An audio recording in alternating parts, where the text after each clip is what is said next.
Your friends all went out to dinner and you didn't get an invite. Let them. Your parents don't understand your career path and think you should do something else. Let them. Someone's talking about you, making assumptions that aren't even true. Let them. But what does that actually mean?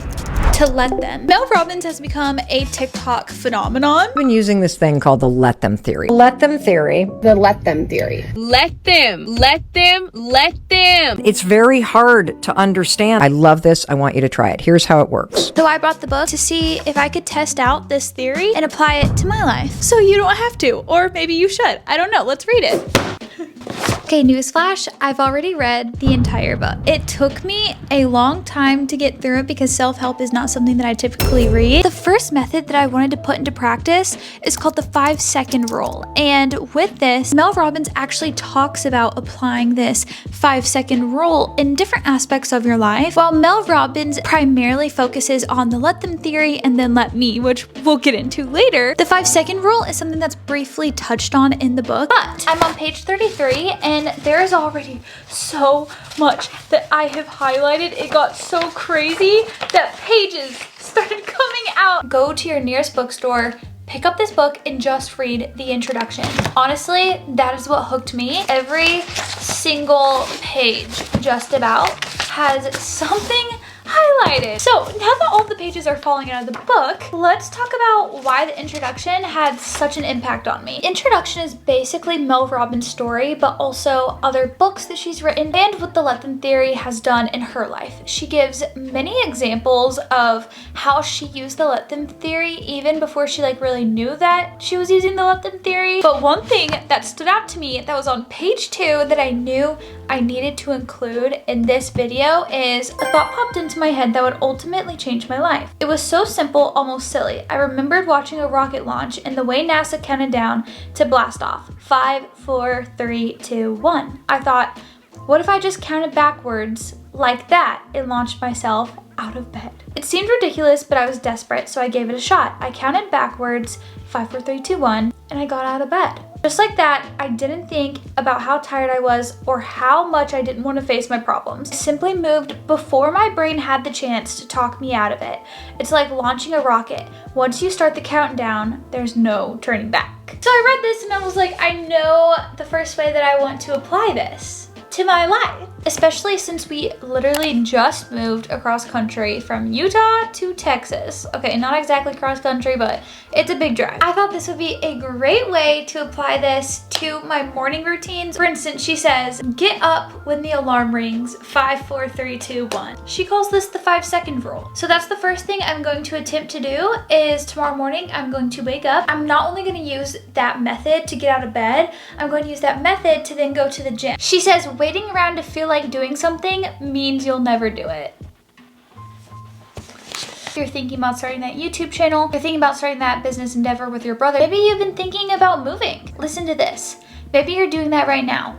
Waiting for the right time, waiting to feel ready or a little less afraid, waiting for someone to come along and tell you that today is the day to start. The problem with waiting is no one is coming. And while I don't exactly agree with all of that, I will say there is no better time than right now. So Mel Robbins says the 5-second rule changed her relationship with herself. The let them theory changed her relationships with other people. Oh, my alarm's so soon. I didn't get good sleep last night. If I just get actually 20 more minutes of sleep, I think I'll be ready to wake up. But then I could have already been dressed and down at the gym starting a workout. As Mel Robbins said, when the alarm starts going off, it's time to get up. Towards the end of the book, Mel Robbins doesn't exactly talk about the 5-second rule, but one thing that I thought really ties well together that could totally correspond and correlate, she's talking about one of her friend's husbands who is unhealthy, and her friend is really worried about him. That's her husband. She loves him. When you're pressuring someone or pushing someone, it's only going to make them want to push back. It's more than just him going to the gym and forming the healthy habits. I mean, for him, that would be turning off the TV, going upstairs, putting on gym clothes, putting on his shoes, getting his keys, going to fill up his water bottle, driving to the gym, going to the gym, figuring out what equipment he's going to use, how to use it. There are steps in between deciding and going. In between those little steps, you can easily change your mind and decide not to go. The more that you do them and not really think about it, like with the 5-second rule, which I'm trying to correlate correlate the two here because that's how I have been applying it, even though she didn't say that exactly in her book. Sometimes I will literally put on my gym clothes and then decide I don't want to go. Instead of thinking about it, I've already decided in my mind I'm putting the gym clothes on.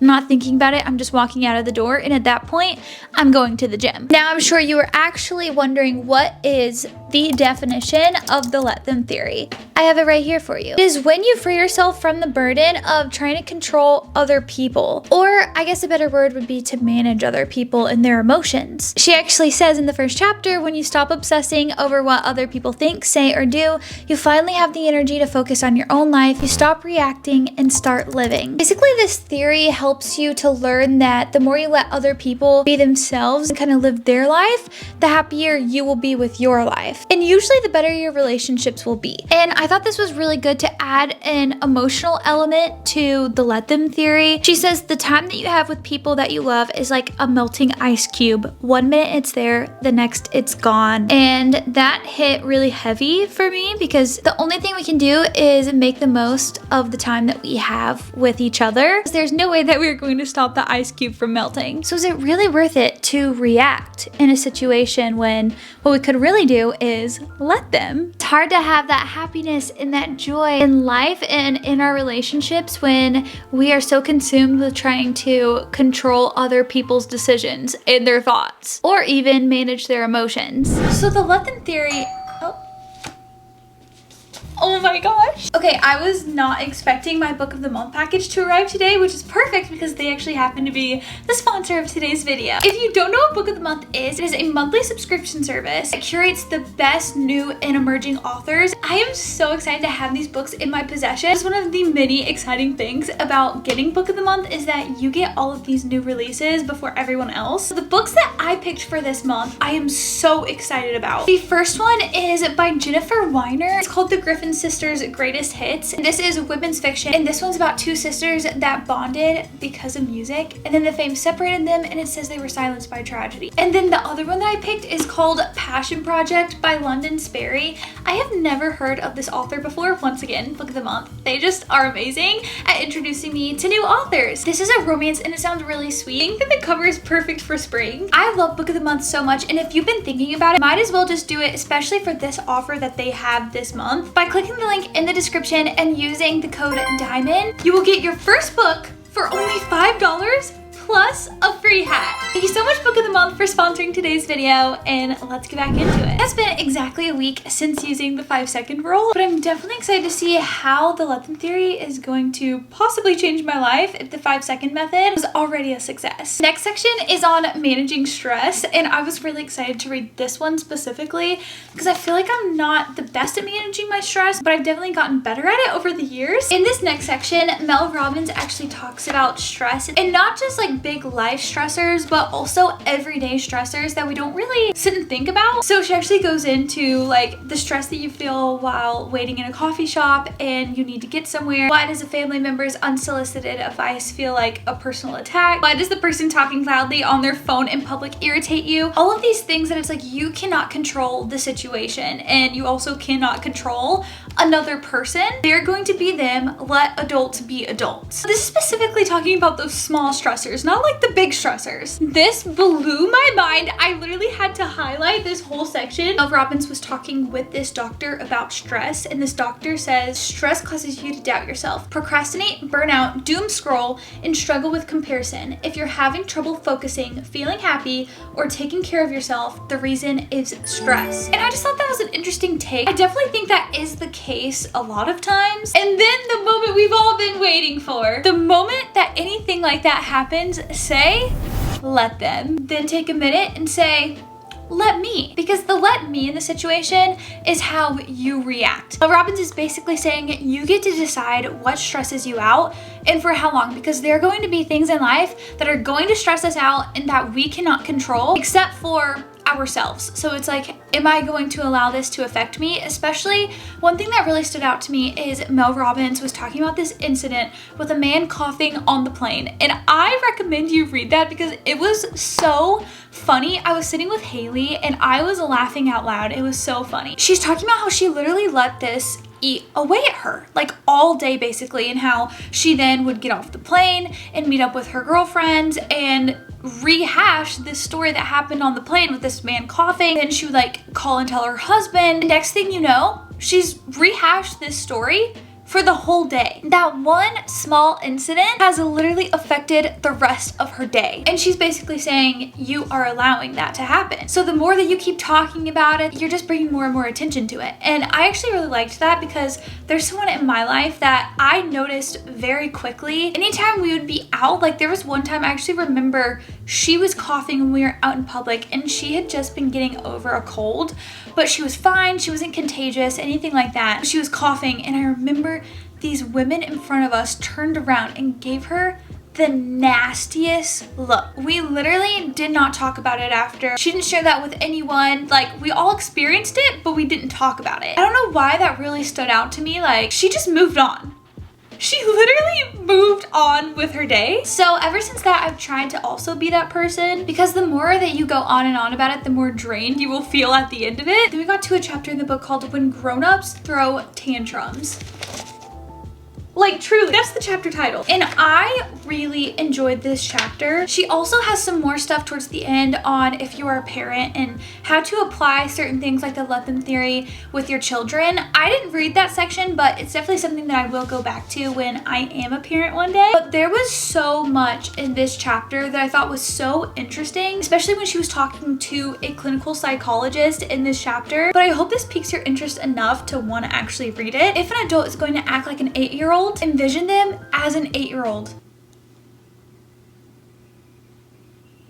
That's kind of icky. And the more you do that, the more you're going to feel like you are parenting this adult child. And that's when you need to really put down healthy boundaries, how much you're willing to do. Because if that person does not try to at least attempt to build emotional intelligence, they will continue this pattern. It is not a personality trait, it's a pattern. And I really loved how she said that. I loved how she said that. The part that I'm probably excited to talk about the most.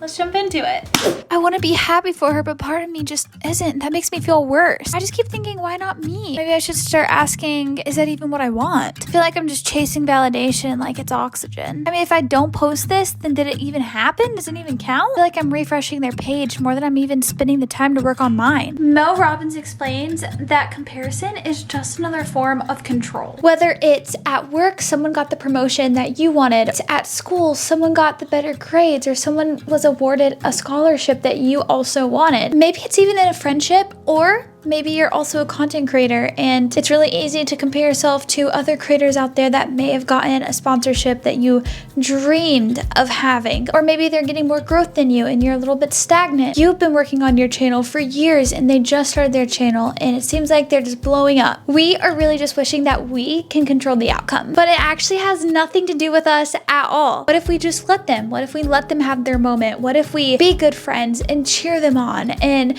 show that we're proud of them? Or maybe it's at work and you're not close to this person that got the promotion that you wanted. Be patient. The time may come for you. Or maybe it wasn't meant to be. I know I've struggled with this a lot, especially as a content creator. For the first many years that I was posting content and seeing no growth, or even comparing your ideas to other people or your style to other people. We all have our different styles and that's what makes it so fun. I love this part of the book because Mel Robbins actually says, let others have their success and leverage it to fuel your own journey. Okay, so when I read this, I knew the perfect way to apply this to my life, even if I didn't want to. But this actually lit a fire under me. I've been wanting to grow my Instagram and I knew that I needed to put in the effort to.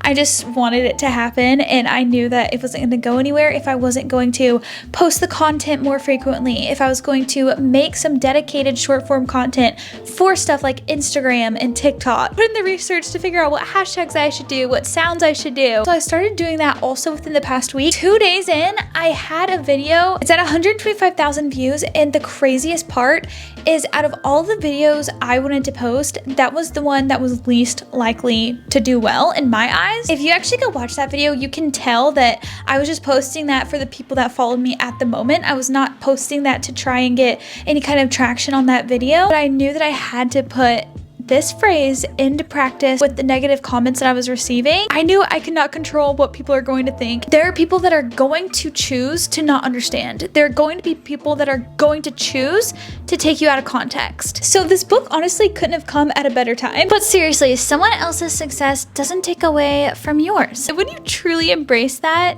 you start living a lot lighter. At the end of this book, Mel Robbins talks about the ABC loop and other things that I think a lot of people could find really helpful, especially in relationships and dealing with other people. I wasn't as interested in that part as much as I was in the other parts of the book. In conclusion, did this book actually help me help myself? I actually think that it really did. And I'm really excited that I read it. I definitely get the hype of the let them theory now. And I got more context as to how to apply it. But more than anything, what let me is and how that's equally as important as let them. I've actually been applying it to my life all month. Anytime there's something that's been out of my control, I'm just like, let them and then let me. And that's even with something like getting cut off while driving. I'm definitely going to move forward using the let them theory. I think I won't be so quick to hate on self-help books anymore. Although I do feel like this was mainly Mel Robbins telling a bunch of stories, and the let them theory you can kind of grasp within the first chapter or two, but it helps you understand it even more and how to actually apply it to your life. I feel like that is the main point of the book. I'm so glad that this self-help book helped me help myself. So let me know, have you ever read a book that actually changed your life? Bye!